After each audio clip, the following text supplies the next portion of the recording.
All right. Welcome to the Pulling the Threads podcast. Today I will be interviewing Ben Wagenmaker. Is that how you say your last name? Yeah, Wagenmaker. Wagenmaker.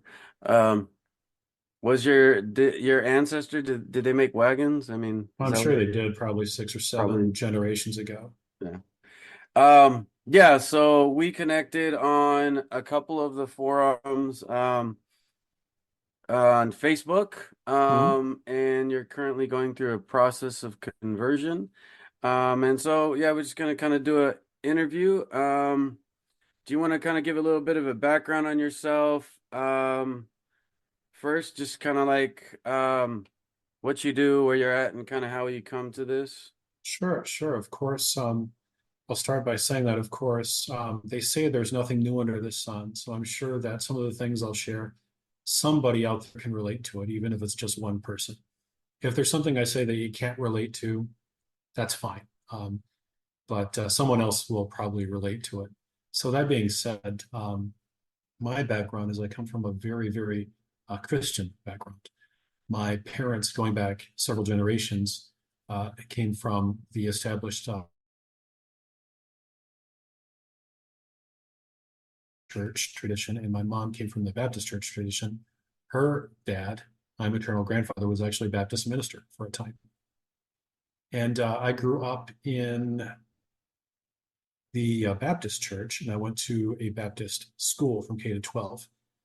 That means we had compulsory chapel every week regularly, and we had compulsory Bible classes where we studied the Bible on an academic level for 13 years. And so I was very biblically literate from an early age, where we had to study the Bible, not just read it. And we actually were encouraged to memorize not just verses, but chapters, entire chapters. I remember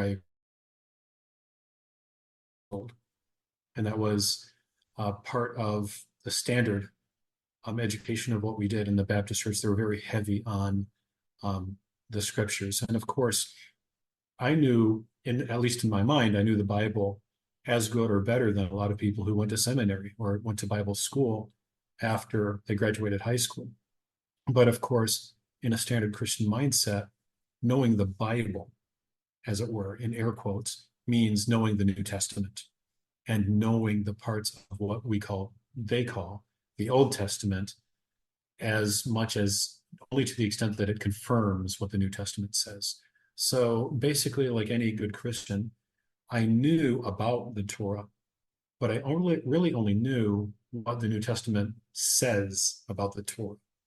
I didn't really know the Torah itself, even though it was in my Bible the whole time, because as lots of people who grew up in a similar background know, the New Testament is considered the primary. That's considered the primary revelation, and the Old Testament was basically this mysterious thing that can only be interpreted with the light of the New Testament revelation. And that's kind of how I grew up in the Baptist church, and that was my background until I was a young adult, and then I actually became a Pentecostal. And so that was actually a very dramatic change, going from Baptist to Pentecostal, in the sense that it was the same Bible, but it was a very different application of um, a lot of the same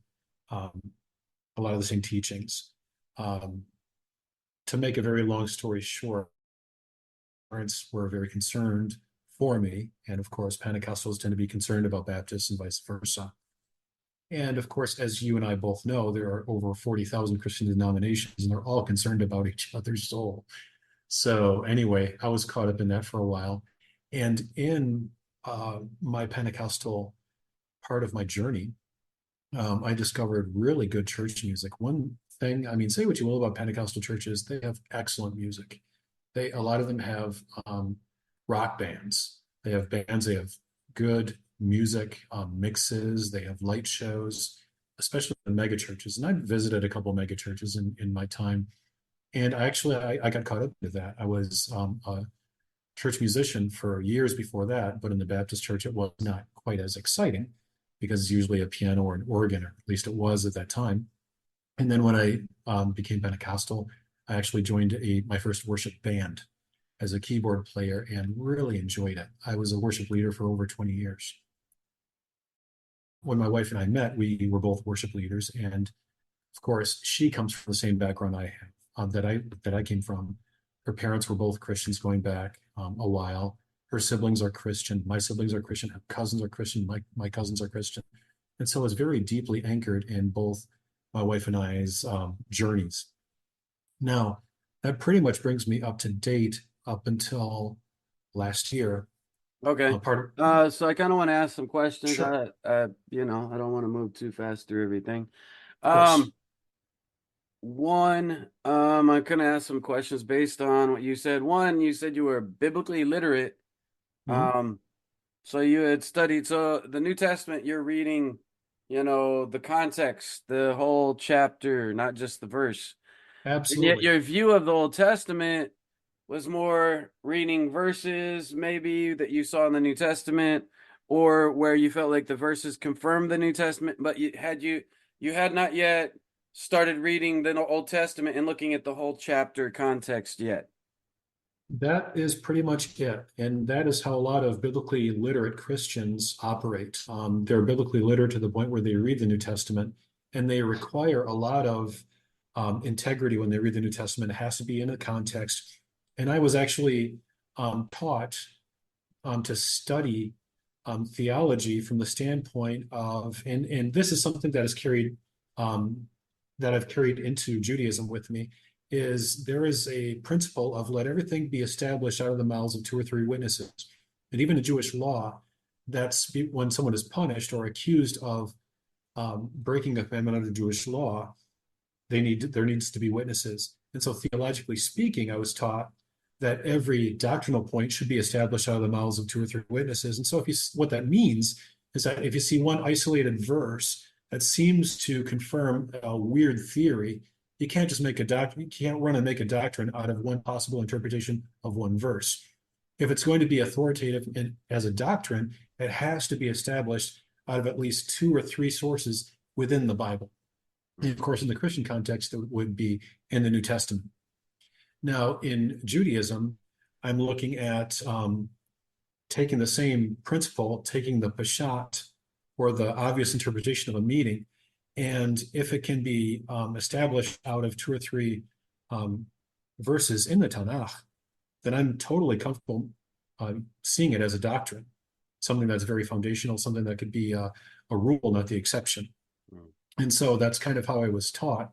And that was actually a very sound practice that I've actually carried over into Judaism with me. Now, so I mean that's very interesting because if you apply the three witness the method you're talking about to the Old Mhm. Testament, now a lot of these passages that Christians use to say Jesus was a suffering servant or the various things in the Tanakh, they start to unravel because you don't have a consistency of witnesses that say the same thing. You have a verse that one, they're relying on a Greek Septuagint translation, not a Hebrew translation. So therefore, it's already lost its meaning from the original. And Mhm. then they're stringing verses together. But if you're looking at the whole chapter, the context is different. It's maybe speaking about Israel, not an individual. Mhm. So if you were to apply that three witness to, so kind of my question is, so how did, because I like in Bible college I learned exegesis, hermeneutics, and Mhm. we learned about the proper context of a passage and stuff. And Mhm. of course they applied it to the New Testament, but as a child myself I had read the Tanakh twice and the New Testament once, and I always had problems with the New Testament. And even though I was raised, because my mom became a Jehovah's Witness, I was raised in that. And then like you, I went into a Pentecostal experience and then Messianic before converting to Judaism. Um, Mhm. but there were things that stuck with me. The exegesis, the hermeneutics, Mhm. trying to see what's in the passage, understanding to whom is being spoken to, Mhm. where, what, the why, the how, all this stuff. Now, those methods help me to like look into the passage deeper. But again, um, like even in Bible college, they briefly mentioned the document hypothesis regarding the Old Testament. Mhm. I don't know if they really got into. I don't think they ever got into textual criticism when it came to the New Testament. Maybe in passing, but the textual criticism, looking at how documents made, and looking into like the who, what, why, where, and how in the fullness of the passage is something that I always took when I was looking at passages. How did I guess did this play into your starting to look at the New Testament use of the Tanakh? Mhm. I prefer the term Tanakh over Old Testament. Of course. How did it start changing like your view of either the New Testament or Christian use of the Tanakh and Okay. Well, I think there's two different ways to look at this. And I'm going to start with going back to my Christian mindset. I'm going to speak for the way I used to see, and I'm not going to suppose that Christians still see it this way or any other Christian views it this way. This is how I, when I was a Christian, viewed it. Using the three witness rule, the New Testament played very heavily better if the Old Testament mentioned something once. Okay. In that context, if the Old Testament, which we now call the Tanakh, I now call the Tanakh, but I use the Old Testament talking of my old life. But what I used to call the Old Testament, if there was just one verse that the New Testament repeated twice, to me, that was sufficient as the three witnesses. So if Isaiah 53 was mentioned, and they don't even it's allegorical. And it's the funny thing is allegory by definition is not clear. But people think it's clear and it's clearly X when it's really not X at all. But that's kind of the way they see it. If the New Testament interprets a Tanakh passage as X, then to a Christian it's X and nothing else because the New Testament says so, because that is their word of God. So that plays heavily into their three witness rule, at least how I understood it back in the time.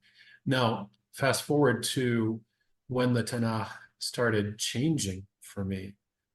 Um, Fast forward to last year, up until the point of the beginning of last year, I had been a lifelong Christian and I was still a worship leader at my church. But I had started reading biblical Hebrew and learning biblical Hebrew. And so my focus was Tanakh, Tanakh, Tanakh, less New Testament. And the more I read the Tanakh, the more I saw the discrepancies, the more I saw the eternal nature of God's covenant with Israel and how it was irrevocable. And, frankly, eternal means eternal, it's not replaceable. And this might seem like a very small detail, even to you or to anyone else. But to me, it was a very large detail to me, just the idea that in the New Testament, when Jesus claims to be the way, the truth, the life, and no man comes to the Father but by me, that's a claim of exclusive access to God. And that bothered me. It bothered me that he would say that he had exclusive access to God when God had an eternal distinct covenant that existed previous to him. He was around before he was in the portrait.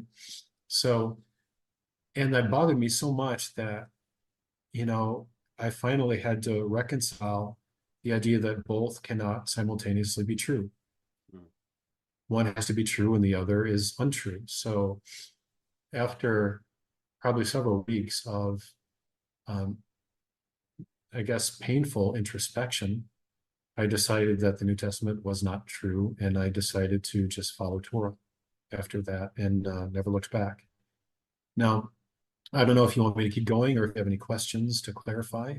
I mean, if you try to keep track of where you're going and your thoughts, I do have some questions and stuff here and there that I may interject. But so for me, the three witness thing would Mhm. require it to be consistent within the Tanakh. You have to have three consistent witnesses in the Tanakh Right. for that to be something you can consider if there was an additional revelation or whatever.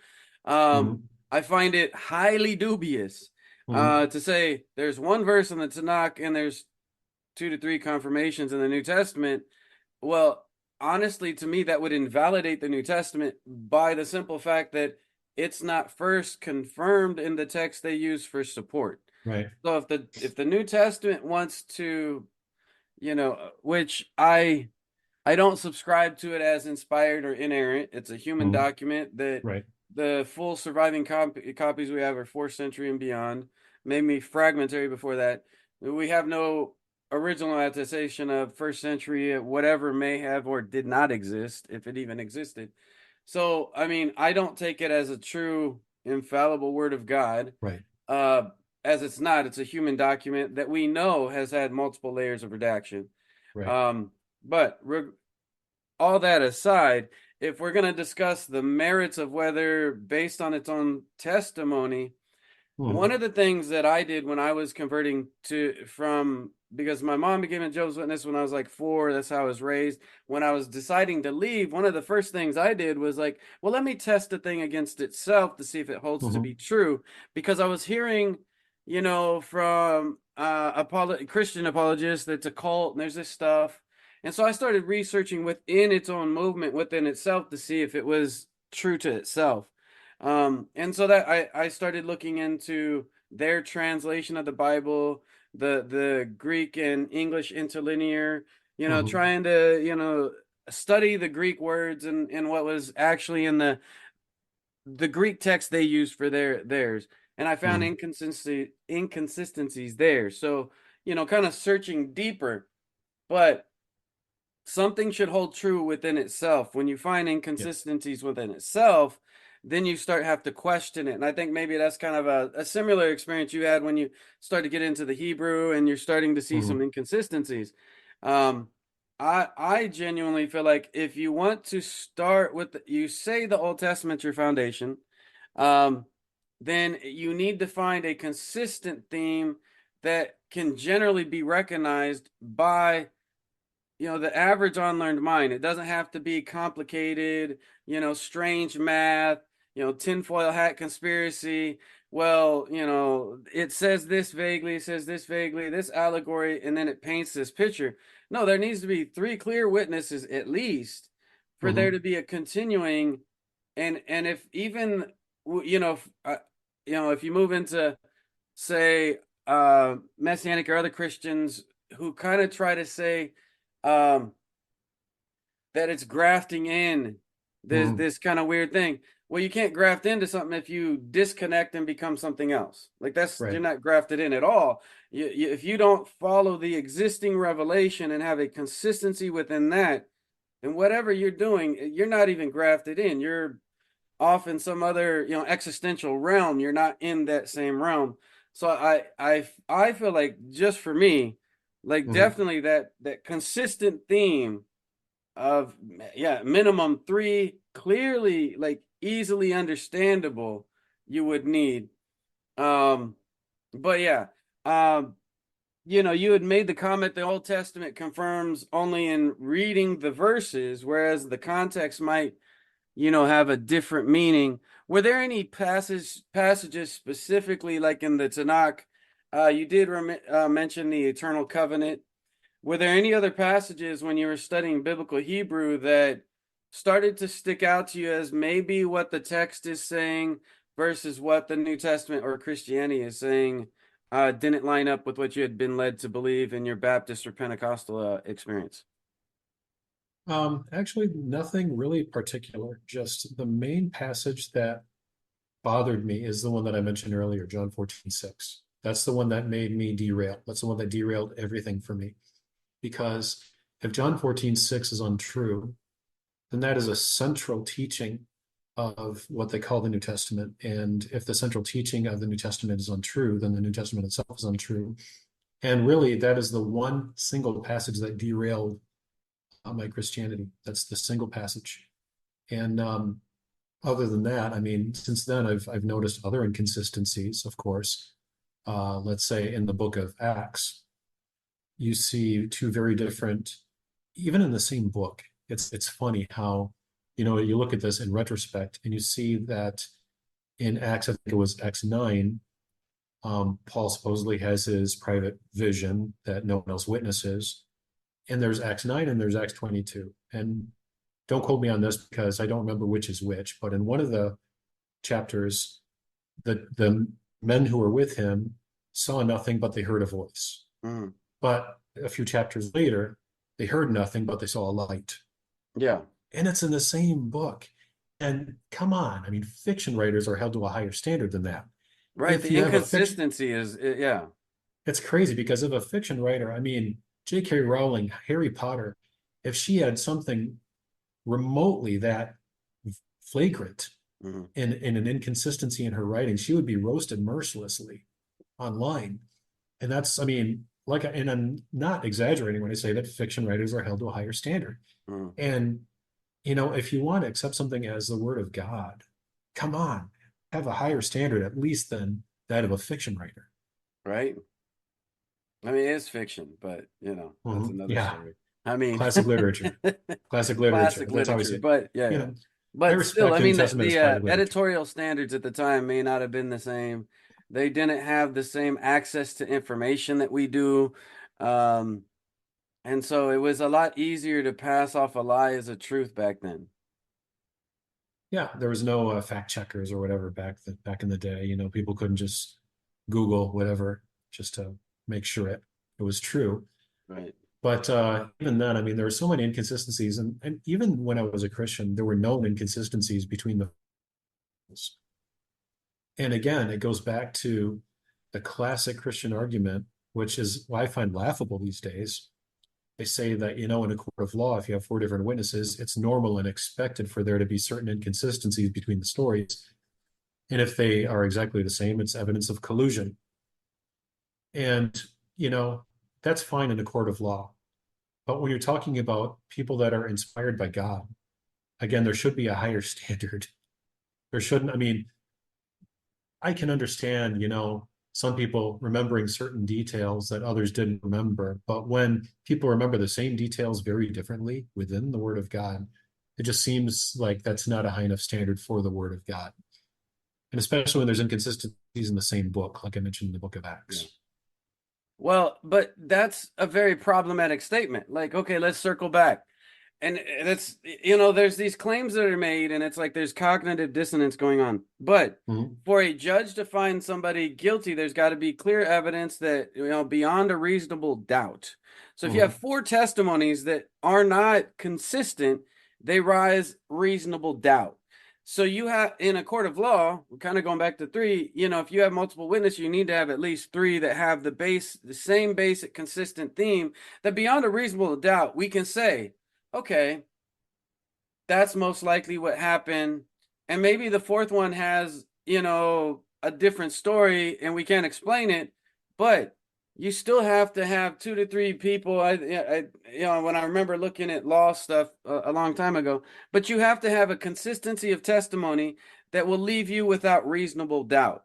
If you have four people who Mhm. give you reasonable doubt, you can't find somebody guilty. So even that analogy undermines, like, if you really look into it, it's like we hear these things and it's like, and I fell for it back in the day, the apologists, like, their arguments, and you're like, oh, okay, you don't really critically look at it and go, wait, well, what is No, you needed don't. to find somebody guilty or innocent, right? Oh, there's Mhm. multiple testimonies, but to find somebody guilty, there's got to be consistency of testimony that's beyond reasonable doubt.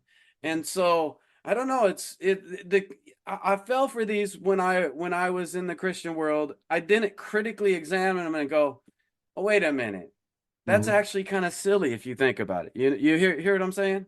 Yeah, exactly. And you know something, if going back to the court example, if you have the same witness contradict himself, that raises even more doubt. And Right? so, Book of Acts, they're contradicting themselves in the same book with the same author. And so, again, fiction writers are held to a higher standard. And so, with that, in my mind, the case is closed. It's Yeah. fiction, nothing I mean, more. and So it's now as classic we literature. look at it, go ahead. It's just classic literature, Yeah, like well, the yeah, Quran, like that's where anything I was else. gonna go with this. As we look at it, it is literary fiction, Greek literature, and it follows the traditional Greek motifs. The the epic story, and there are different elements pulled in it. It seems like it may be pulling from four different types of Greek literature. Um, there may be, if you get into historical Jesus scholarship and the Q hypothesis, there might be oral sayings of a guy who existed, nothing like Hmm. what's in the New Testament, but these oral sayings were there.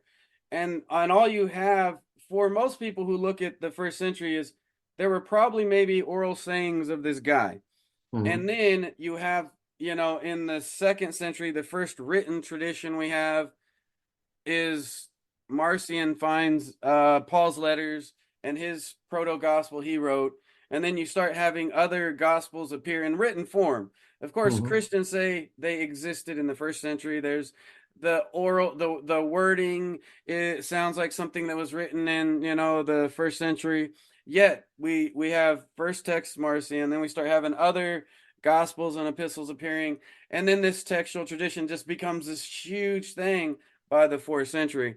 Um, but it's highly dubious that there was any of that grand story in the first century. Maybe sayings, okay, sure, maybe. But then the story has changes, and that's where we have the layers of redaction in the New Testament. Yeah. We have different communities with different views of what his life was. And so it was kind of a process of grand narrative making around this guy who may have made some sayings, Hmm. until they have a kind of, I say, government conceived plot to make it into a cohesive theme by the fourth century. But that's not really where we're going to go today on this. But if there was a guy, I can't say that the grand narrative story that comes out is what happened. There's no, Right.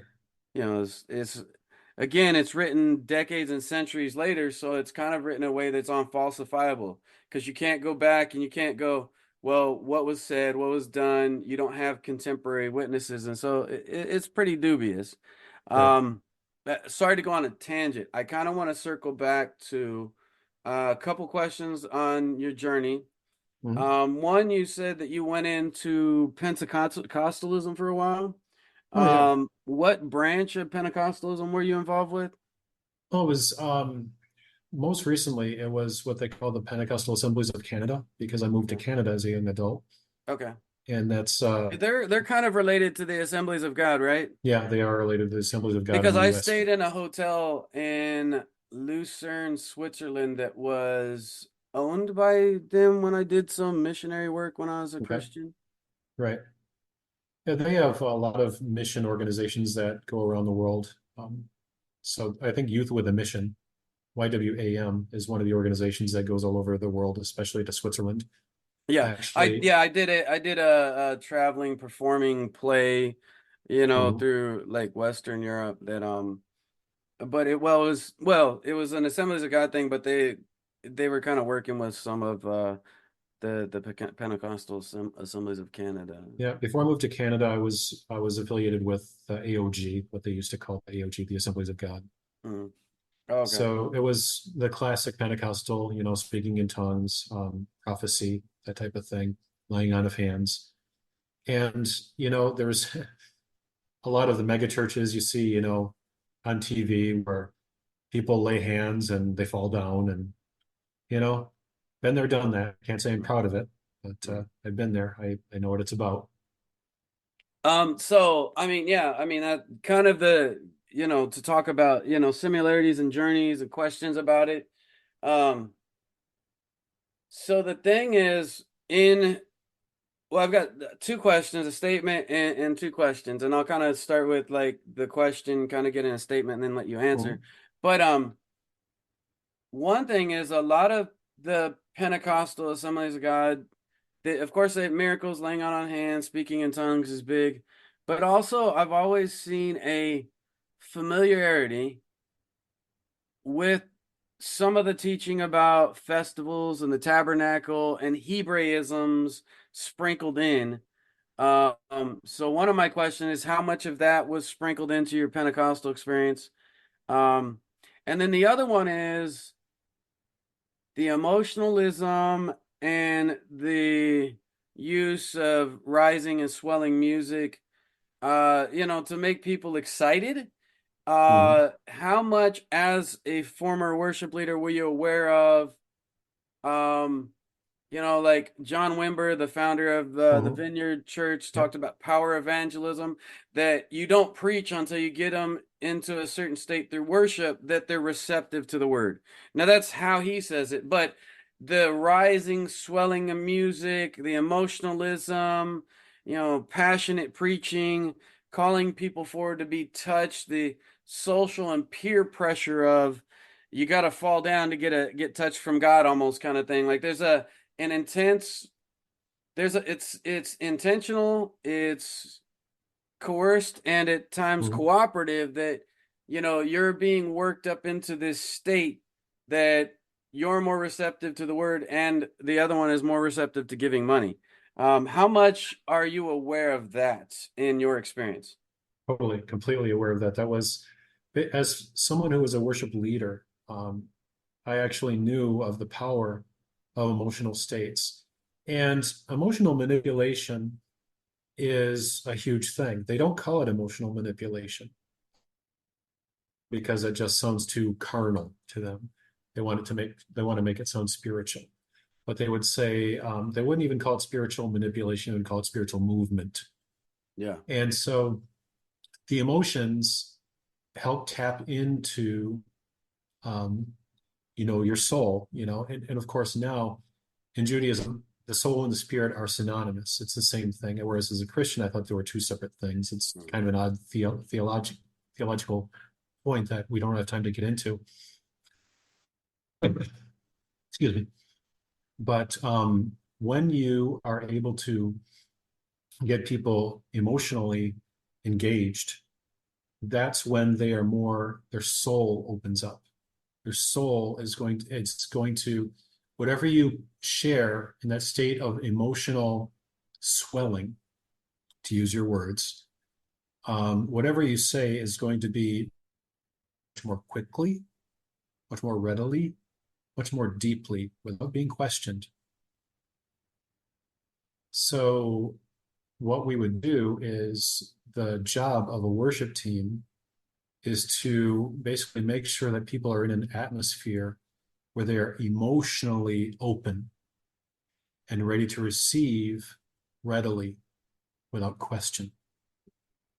And of course, no one will say that under oath.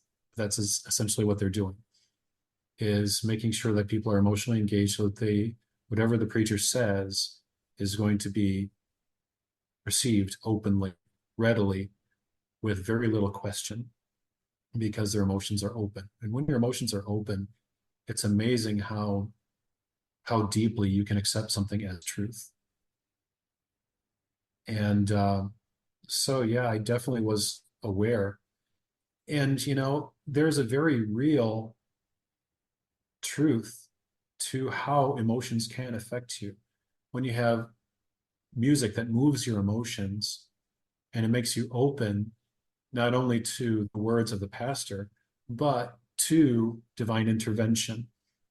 And when I say that, I will say, and of course, there'll be skeptics. I've seen the miraculous. I have witnessed people say that they got healed while I played piano or while my wife sang. And they'll say, I was this way, no, I'm not this way, praise God.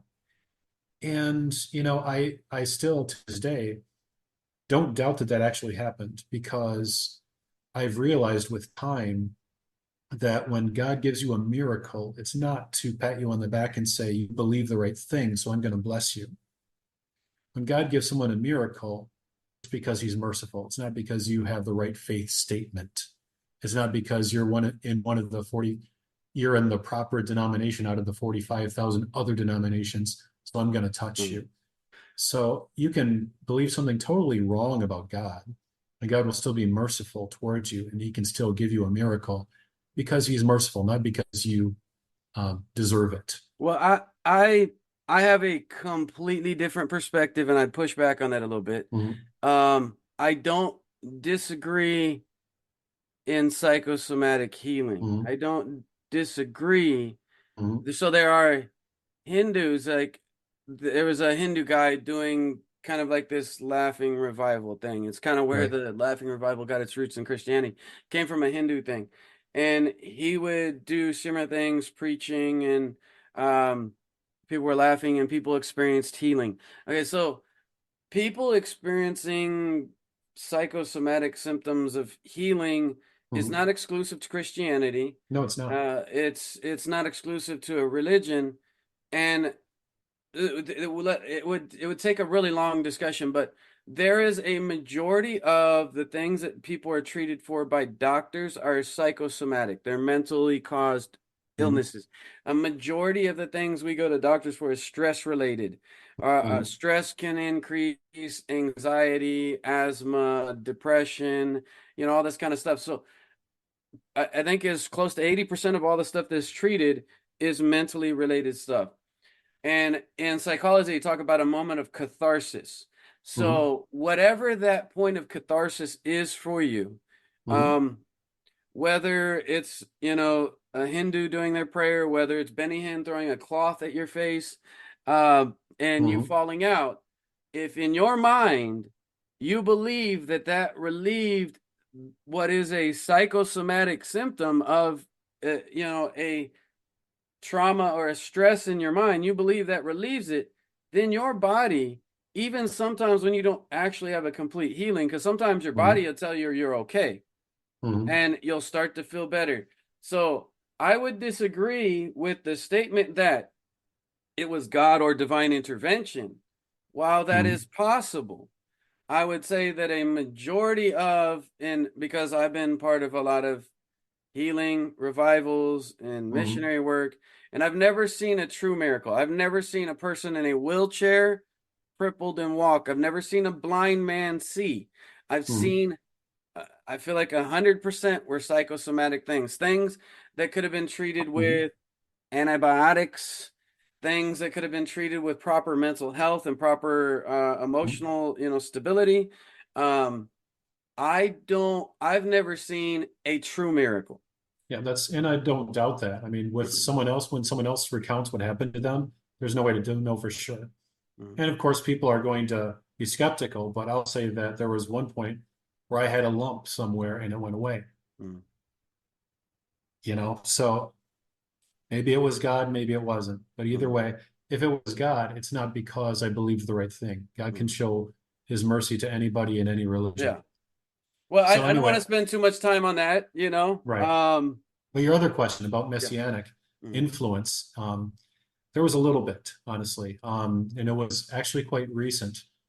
Um, Toward the beginning of my Pentecostal experience, there was no Hebrew roots influence at all until about maybe 8 years ago.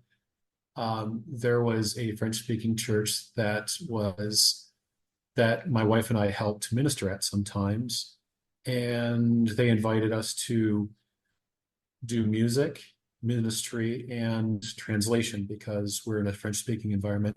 Our church was French-speaking. Our community was French, still is French-speaking. And so we were involved in a French-speaking church for 20 years. My wife still is, in fact. And so one of the things about ministry in Quebec is you invite speakers that speak English and don't speak French. You need a translator. So they requested music ministry and translation, which my wife is excellent at. So they invited this minister from New Zealand who was a messianic. And that was my first experience with a messianic believer. mm, And of course, I don't want a messianic Jew. I probably would have in the past, but as of course, I know that halacha does not call them Jews, they're Christians. He's a messianic believer, let's say. yeah. So anyway, that was my first experience with a messianic. And that was my first experience with hearing their message that supersessionism is wrong. Mm. And that's highly ironic, Very. very ironic, because uh, in my road to Judaism, I've had several discussions with messianics in the meantime, and they all believe in supersessionism to a degree, even though they say they Yes. don't. Well, they do, but they They do, but they they, don't. they well, they They well, believe but in it they differently. let me get there first.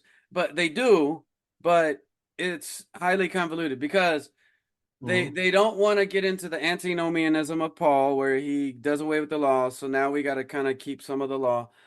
and they want to get rid of the things that lead to anti-Semitism. But the juxt of what they believe is that you have to become a completed Jew, and you're not a completed Jew until you believe in their fictional savior. Um, but that means if I'm completed there, I wasn't completed as a Torah observant Jew. Exactly. Therefore, it's still supersessionism, but they Exactly. have couched it in a little nicer words. And I was talking to Rabbi Tovia Singer, and he even points out that they eschew supersessionism, but I'm like, they call themselves completed Jews. It still is. It's just, it's the same thing by a different name. Exactly. And it's very, it's devious, the whole Yeah. thing. I mean, they say, the whole thing, as of course it's an offshoot of the Baptist Church. And the guy that started the Jews for Jesus, from which most messianic movements come, the guy that started Jews for Jesus was born into a Jewish family, a Reformed Jewish family. He became a Christian, decided to missionize Jews. That was his life mission. Mm. And so he changed his name to Moishe, changed his title to rabbi from pastor, and basically changed everything to make it look Jewish and sound Jewish, even though it wasn't. So it's the whole thing is just renaming everything so that it looks different, but it isn't different. It's basically it's masking everything, it's disguising everything, and not being forthright and not being honest. It's all about dishonesty. It's avoiding saying the Bible because we don't want to freak out the Jews. We want to call it our holy text. We don't want to call it a church because that'll freak out the Jews. We want to call it a house of worship. And we don't want to call it the New Testament. That'll freak out the Jews. We want to call it the Brit Hadashah. And so and it's everything about it is just dishonest. We don't Yeah. want to call it what it really is. We want to hide its true identity under a Jewish Yeah. piece of clothing. And so Wolves they in don't use the sheep's word clothing. supersessionism. Yeah, they don't want to call it supersessionism because it freaks out the Jews. They Yeah. call it something else, even though an astute Jew or third party observer will see it as for what it is. It is supersessionism, as Yeah. you've described, because they see our faith as, they see Torah observance as inadequate, incomplete, without belief in their Messiah, their divine Messiah, without whom we cannot be right with God, which is totally antithetical to Torah. Exactly. Yeah, I mean, it comes across as wolves in sheep's clothing. It's definitely cultural appropriation, Mhm. but it's Christians do it in every country that they try to do missions, and they go into Africa or China, they try to adopt the dress and the culture and the lingual missionaries when they go to Aboriginal villages, they I remember hearing stories, reading about various missionaries flying into the jungles of the Amazon. Uh Starting out when they learned the language and they would associate whatever the late natives called their god, they would call their god, but then they'd start to add in and explain Jesus. But it's very much what Catholicism did at the beginning. It's a very syncretic religion where it would blend these things together. And like I feel like since the roots of Christianity back to Catholicism, they would always blend things together Mhm. into something, but it's a very deceptive practice.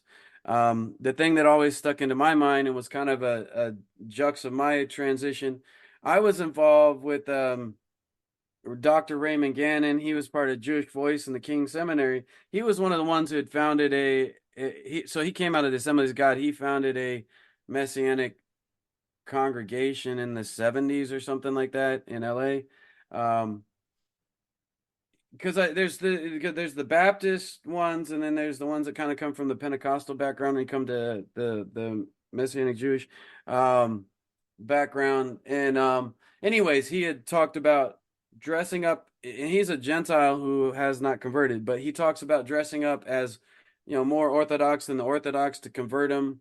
And always like I was reading the book by the Reform Rabbi Carol Harris Shapiro, who she was trying to study Messianic Judaism, and she called it cross-dressing, dressing up in the name of the cross to convert people. And that always just sticks to my mind, but it's cultural appropriation. You're trying to take on the customs of a different people to pretend to be the people to get them to do what you do. And it's so disingenuous. Mhm. Kind of to circle back a little bit, when we're talking about the emotionalism of Pentecostalism, the music, and all that kind of stuff, for me, what was very healing when I came to conversion in a Mhm. synagogue was going to a synagogue service without instrumentation, without rising and swelling music, without Mhm. this compelling oratory, and to come forward to have hands laid onto you, and in that moment where you feel good and you feel like things are happening, now give me a bunch of money, God wants you to tithe, and if you give, you'll be blessed. It felt so great to be in a place that, one, I'm doing something where I'm offering it to God and it's a service. I'm giving Him something where I'm not trying to get something back. And for me, what was healing and brought unity to my soul was the quietness of, and being part of that tradition where we're praying the same prayers around the world for the past, a few thousand years. I'm doing something that to repair my soul versus I'm here like, Heavenly Daddy, give me stuff. So Mhm. that was very healing for my soul. I mean, what has been your transition? How have you grappled with the emotionalism, the music, the excitement of the concert, the performance, to now you're transitioning to you're going through a conservative conversion, right? Right. Now do they still have because there are variances, I go to one that has, more traditional service. Sometimes you have ones that maybe Friday night they'll play guitars or something like that. But for the most part, it's just people in a room, a minion doing prayers Mhm. and offering them up to God. Like, how is your transition from the excitement, the emotionalism, the concert to, you know, Judaism? How has that been? Well, it's actually, I'm glad you brought that up just because I do miss the music. The Pentecostal churches have great music, and I kind of miss that. But I also appreciate the tranquility and the authenticity Mhm. of being there and not being emotionally manipulated. Yeah. But you know something? The whole emotional manipulation didn't really exist until I was a young adult and went into Pentecostalism.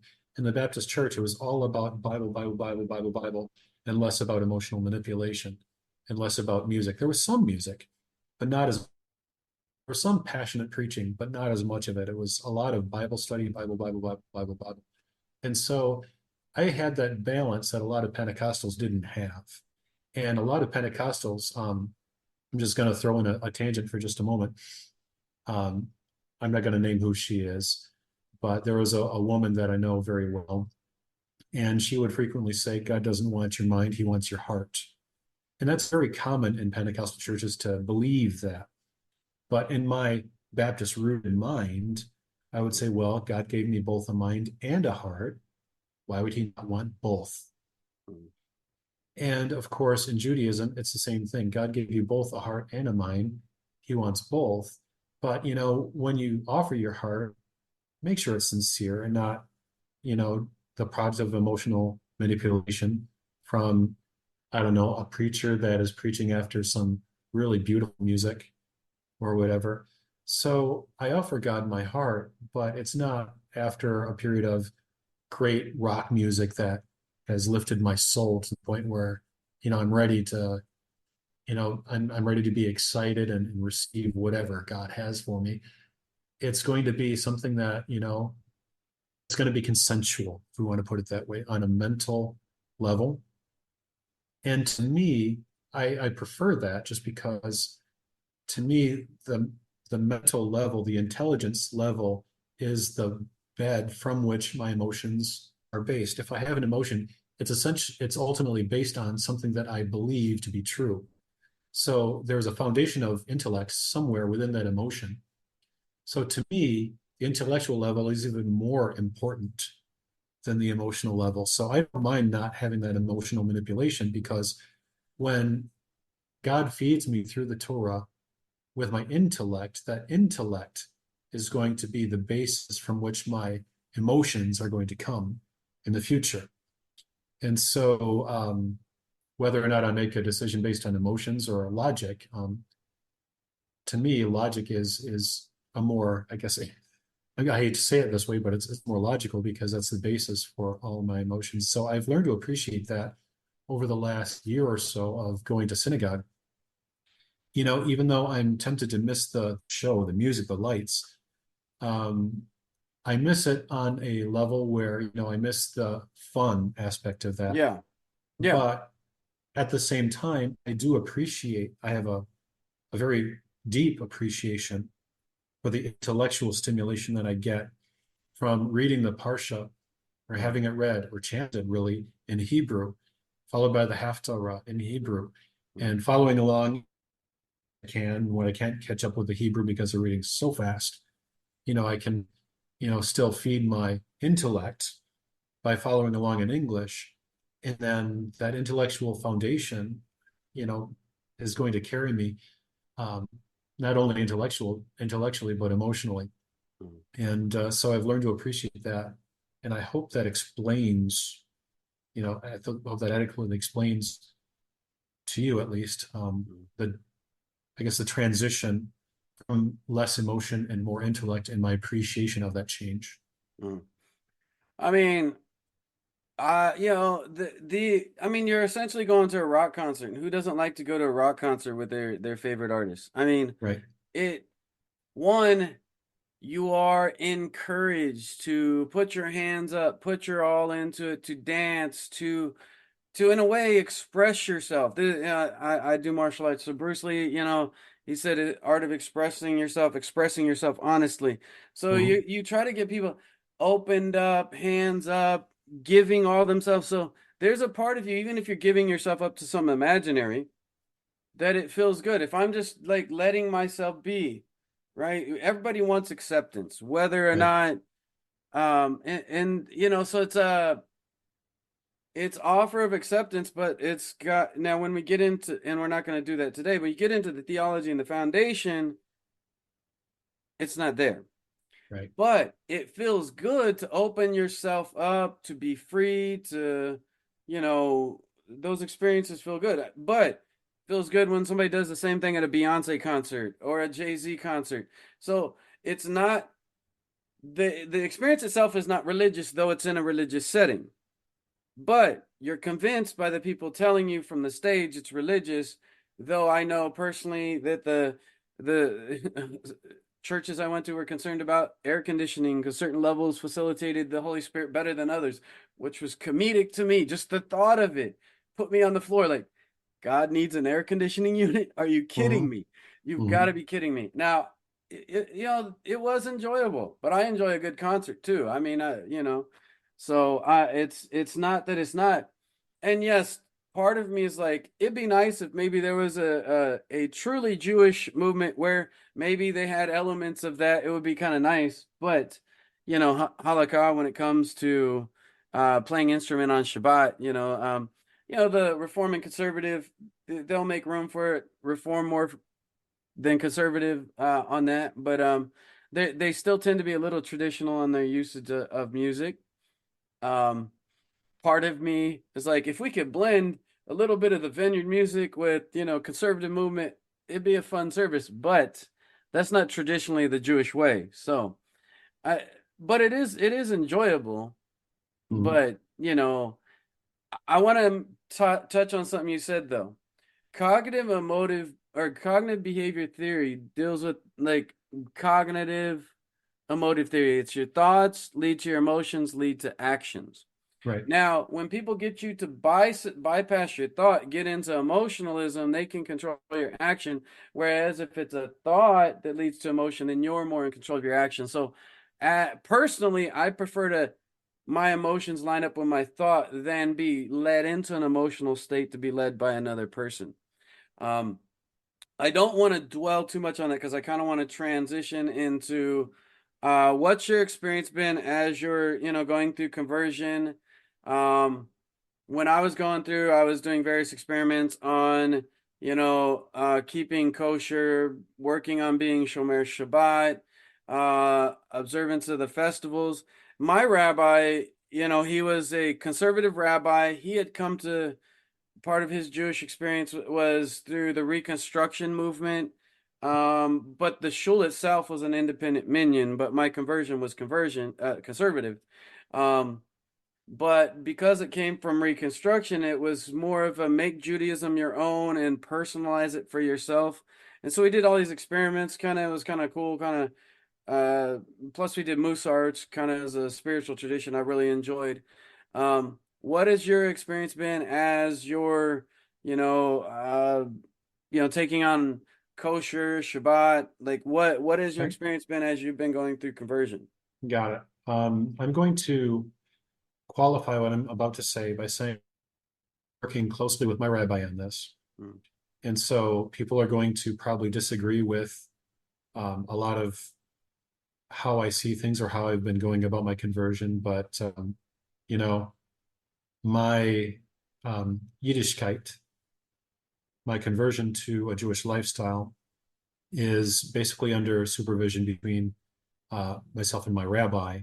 And he and I are comfortable with the process that we have undertaken. Now, with that in mind, and I say it because there will be some critics of my journey, but I'm at peace with my journey, and they have no bearing on my relationship, my covenant with God. So they can think whatever they want to.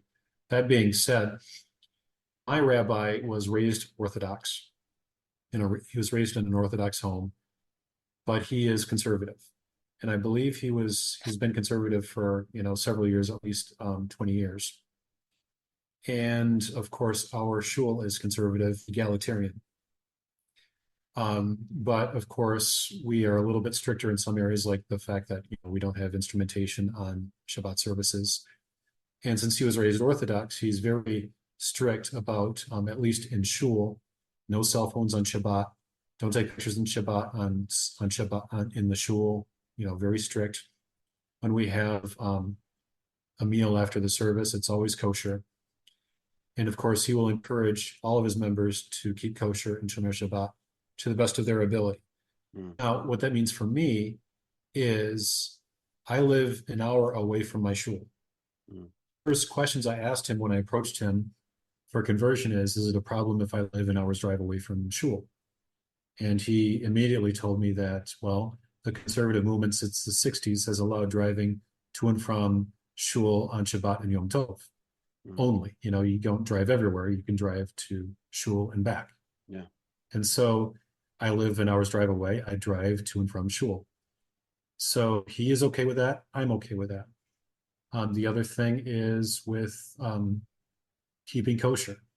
I told him that I live over an hour away from the nearest kosher butcher, and I am part of an interfaith family at this point.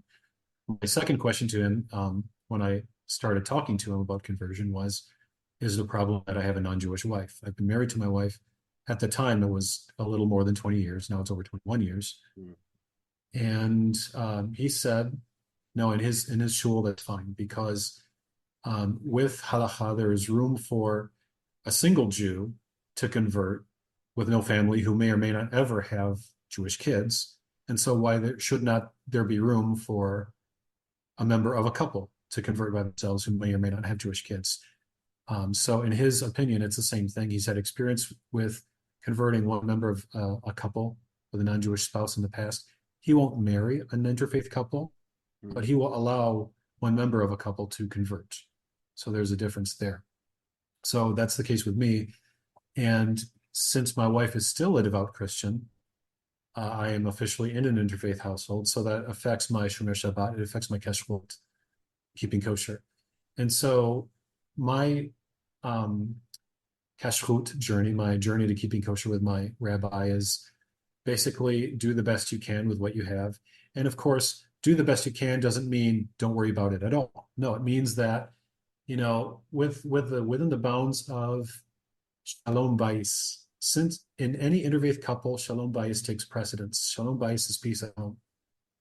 And so if I try to impose kosher dishes, kosher cookware, kosher silverware in an interfaith household, and it affects shalom bayis, then I can't do it. I mm, have to keep in mind shalom bayis. So with respect to shalom bayis in that environment, I keep kashrut to the point where I'm no longer, um, I don't eat pork or shellfish, but I don't buy kosher meat because I live more than an hour away from the kosher butcher. And my rabbi's aware of that. He's okay with it. I don't have kosher cookware. I don't have kosher silverware, kosher dishes. My rabbi's aware. He's okay with that. So I do what I can within the bounds of Shalom Bayis. If my wife is ever to the point where if she's comfortable with me only buying kosher meats, going an hour and a half to the kosher butcher, an hour and a half back, paying double the price, then it'll happen. But that's not where I'm at right now. So within the bounds of Shalom Bayis, um, I keep kosher to the best of those bounds, if that makes sense. Shomer Shabbat is basically the same thing. Um, I don't want to make waves with peace at home Mm, because basically, ultimately, I have to be a light at home. I have to make Judaism appear non-threatening to mm, them. But the trick is without compromise. I don't want to be completely kosher free. mhm, I don't want to be completely compromised. I have to say, okay, I want to at least do my part, do what I can that doesn't affect the household. I can at least be pork free, shellfish free without affecting the household.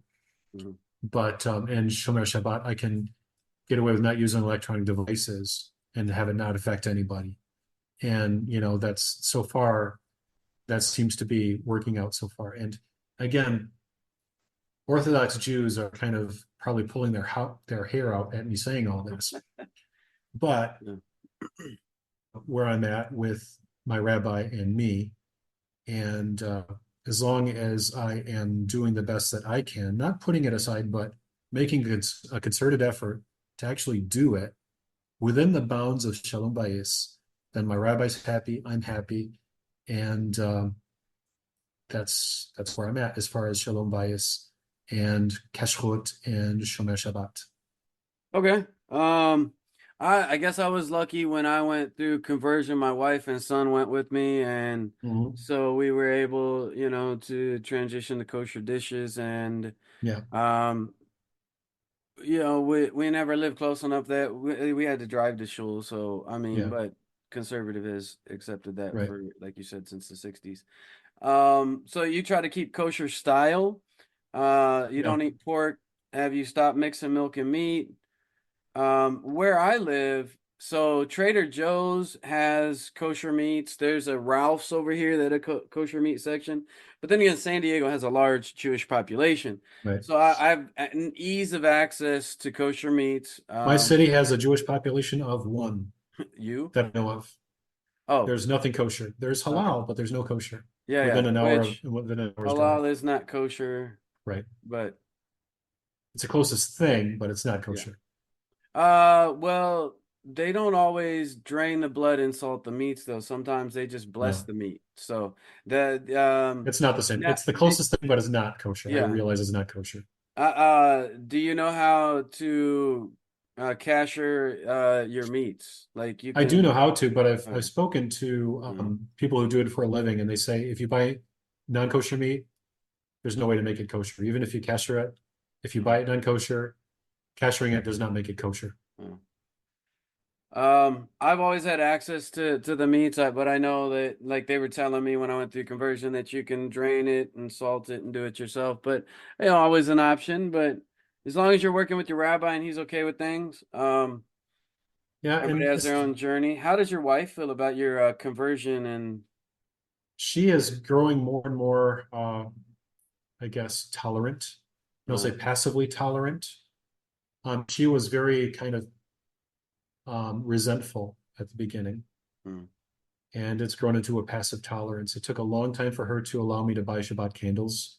oh wow. It took a long time for her to allow me to buy kosher wine because I can't buy kosher meat within an hour and a half drive, Mm, but I can buy kosher wine and I can buy kosher dairy.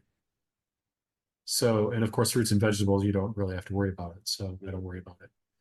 But as far as everything else, I mean, she passively accepts that I will drive to and from shul once a month. And right now it's not more than once a month because with Shalom Bias, and of course I've had this discussion with my rabbi, we have one family vehicle right now. Mm, And if I take the vehicle an hour away, I have to leave the house at 8:30 to get there by 10. mm, And of course, the service lasts usually till 1:30. And if there's a kiddush afterwards, I might not mm, leave till 2, I might not get home till 4. So I have to deprive the family of the family vehicle Mm. for close to 8 hours.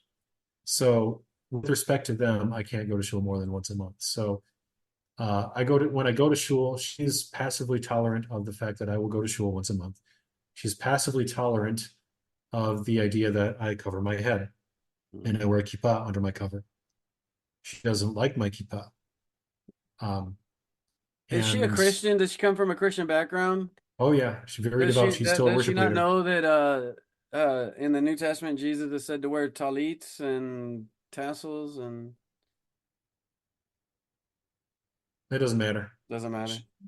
To her, the tradition is, the Christian tradition is it's considered impolite to cover your head indoors, and especially at the dinner table. Yeah. Whereas I started Except for doing it the almost Pope immediately. and them, they have their little Yeah, that's it. And one of the first things my rabbi told me is that he said, we cover our heads when we pray, when we eat, and yeah. study Torah. And when he said we, I mean, nobody told me to do. When he said we, this is what we do, I considered myself as part of the we, and I started doing it. Yeah. And of course, he told me it doesn't have to be a kippah. And I said, well, since I'm converting, can I wear a kippah? And he said, well, of course, since you're converting, it's not appropriation. It would be appropriation if you were trying to integrate it into a non-Jewish lifestyle. Yeah. But since you're converting, you can wear it. So I wear a kippah under my Mm, hat, and I wear a hat over it in public so I don't get, mm, lynched, mm. or, if I don't get attacked, because in Quebec, anti-Semitism is very, very high. It's very Yeah. I rampant. mean, if there's only one other Jewish person there, then I can imagine it's unfortunate. Yeah, so I'm very careful to cover my kippah when I go out in public, and when I'm at home, I can just wear my kippah, especially if my wife is in the other room. And it's a funny thing because I've been wearing a kippah full time since October, mid-October, shortly after the attacks. Mm, I decided, I'm not just going to wear a flat cap anymore. I'm going to wear my kippah just to remind me of who I am and whose I am at all times. And my wife still doesn't like it, but she's starting to get sensitized to it. I'm mm, starting to normalize it step by step, and it just takes baby steps to get people used to it. My son is used to it. My wife is. mm. I hope to have her used to it soon. And it's kind of a funny story. The other day I was doing dishes, and I was just wearing my kippah, and I heard her in the other room, and she was coming in. My instinct was like, put on your flat cap. She's coming, and my other voice, my inner voice said, no, no, no, don't put it on. Let her see your kippah. I want her to see the kippah. So she came in, she saw my kippah. She didn't argue. She didn't give me a hard time. She just said what she needed to say and left. And so it has to become a little bit normalized, bit by bit, step by step. Mm. And that's kind of where I'm at in this transitional phase of being this new reality of being an interfaith household. Yeah. Well, I mean, it sounds like you're doing your best to manage it. How long have you been married? At this point, a little over 21 years. Okay, good. And when I That's good. announced to her that I was converting and I was no longer Christian, we had been married over 20 years, and so it Mm, was a shock. I had to mm, spend a couple nights on the couch, and we had some very frank discussions mm, of whether I wanted to divorce her. The answer was no. Whether she mm, wanted to divorce me, the answer was no. Whether she wanted me to leave, the answer was no. Whether I wanted her to leave, the mm. answer was no. So A little bit of tension there, huh? a bit, and of course, it's a little bit is still there. I Mm, won't lie. But in an interfaith household, I mean, that's part of the reality of being in an interfaith household. mm, When we got married, we had a Christian wedding, mm. and the whole basis of our even knowing each other was on the premise of loving Jesus, Oh, and so that's been taken away from her, mm, and so there's still a little bit of resentment that is still there that comes yeah. across from time to time, but she's becoming more and more, I guess, again, using my term, passively tolerant. It is becoming a little bit less aggressive or less resentful with Mm, time. And so with time, it's just going to, it'll resolve itself. And, we have the rest of our lives. I mean, hopefully in the next 30 years, I mean, she'll at least be open to visiting the shul maybe once or twice. Who knows? mm. I mean, there's time. I mean, it takes a while for things to grow on people, I guess. Yeah, so I mean, when I first married my ex, we had a Messianic wedding, and then we went through conversion later, and then we had a Jewish wedding. And since we already had the Jewishness built in, it wasn't so hard, and she kind of went along. Well, she wanted to go through conversion, and so did my son. Mhm. They both actively chose to do that. So I mean, it was nice because we were able to do it together as a family. It was wonderful to go to the mikvah with my son. Like that, the mikvah was Mhm. a wonderful experience. Mhm. Forever cherish that. I don't want to go on too long here. I'm gonna ask like a last basic set of question. And this is kind of about so you're moderator in a few Facebook groups. Yeah. Kind of deal with common objections. What's the purpose of it? What are some of the common objections and stuff that you deal with there? And kind of what's your goal behind, moderating the various groups on, leaving Christianity for Torah, the other Mhm. the name is like Noahide Judaism. I don't know, it's a bunch of Yeah, the it's names. Judaism, Noahidism, Messianism, and Christianity is the main group that I started. That was the first one I started moderating. It's an interfaith group where it is basically it's a Tanakh discussion group where people discuss the Tanakh, and Christians and Messianics are welcome to join in the discussion. And so there's a lot of discussion on reconciling the ideas that a lot of Christian ideas are actually New Testament mythology that don't line up with Tanakh. And so there's a lot of Christians that are shocked and offended at the idea that their beliefs are not universally accepted and it's not an echo chamber, that we're not going to wave hankies and yell amen when they say Jesus is Lord. Yeah. So anyway, it's an interesting point of view on being a moderator in an interfaith context, and I bring my personality with me and my I guess my experience as a moderator. I've been moderating Facebook forums for over 20 years. Well, not Facebook, but online forums. Even Mhm. before Facebook existed, I did online forums and I was a moderator going back to the year 2000. And so I have a lot of experience with making sure things are civil, making sure that people attack arguments and not each other. Yeah. And so, and I try to bring in my personality in the sense where, I told you in the past, I left Baptist theology for Pentecostal theology, and I became a little bit of a fundamentalist for a while. And I actually had resentment against my former faith, the Baptist faith.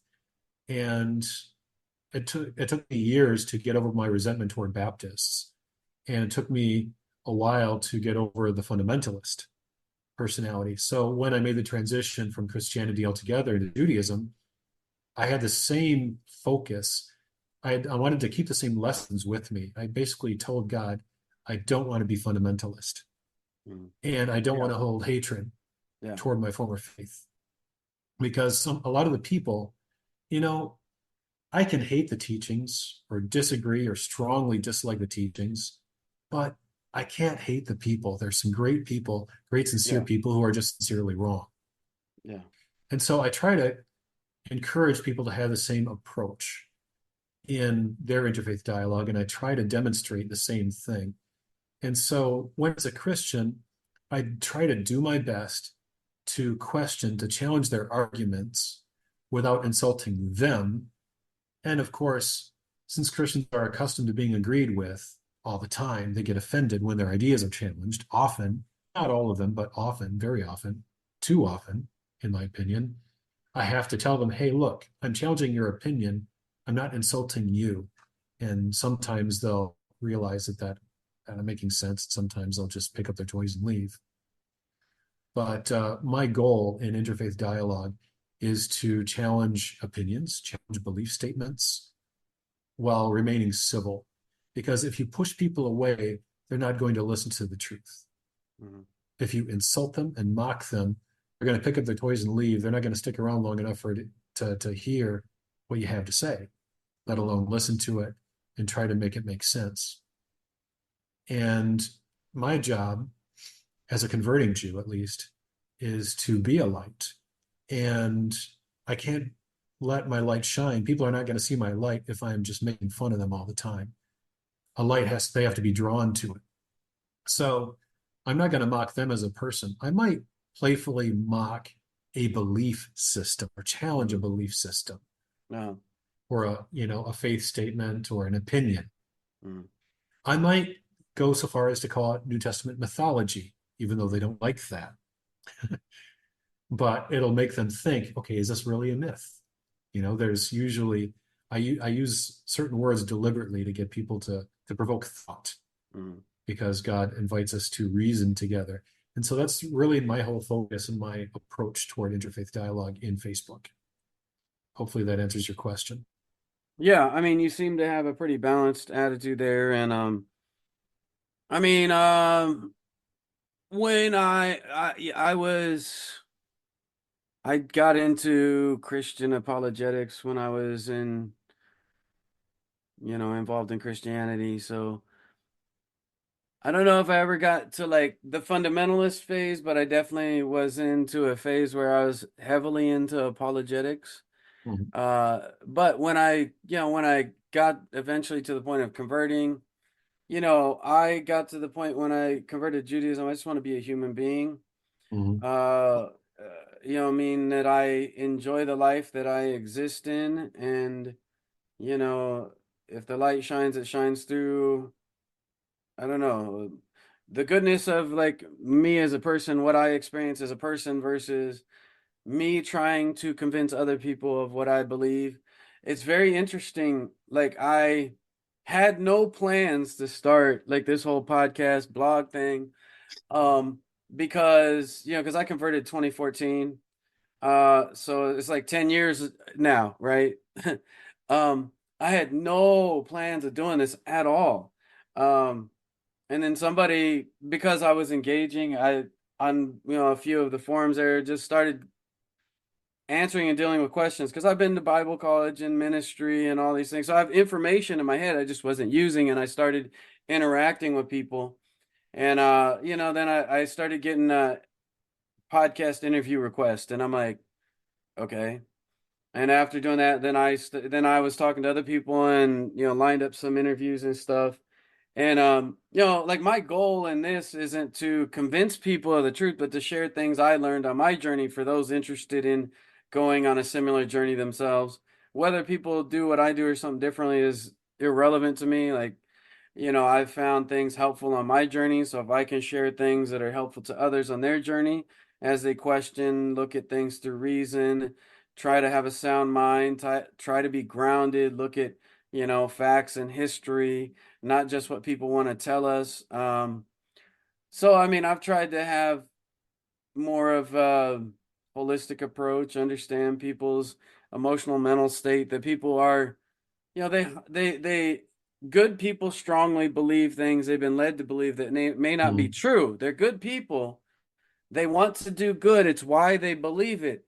Therefore, just telling them it's a myth or a lie is it's a challenging thing. Now, sometimes when you state those facts in forums, you get like the common thing I see is the character assassinations. They start coming at you pretty hard. And Mhm. it's hard for me to fight my sarcastic urge to say uh, very similar things back to them. Mhm. Just kind of human nature, I guess. But, in general, I'd rather be helpful than harmful. But Oh yeah. One thing you hit on, which I want to hit on as well, is just the freedom. You said that you got into this phase where you were into apologetics, and usually apologetics that usually means missionizing to me, mm, mm, letting your light shine aggressively to the point where you tell other people how to live, yeah, should believe. yeah, And one of the things that I find so freeing with Judaism is there's no proselytizing. yeah, We don't proselytize. We just let our light shine. We just do the right thing. And if somebody is attracted to it and they ask you questions, sure, you answer their questions, but there's no pressure to tell people how to live or what to believe because we're judged ultimately by what we do, not by believing the right thing. So that to me was one of the biggest feelings of relief that I've felt in a long time.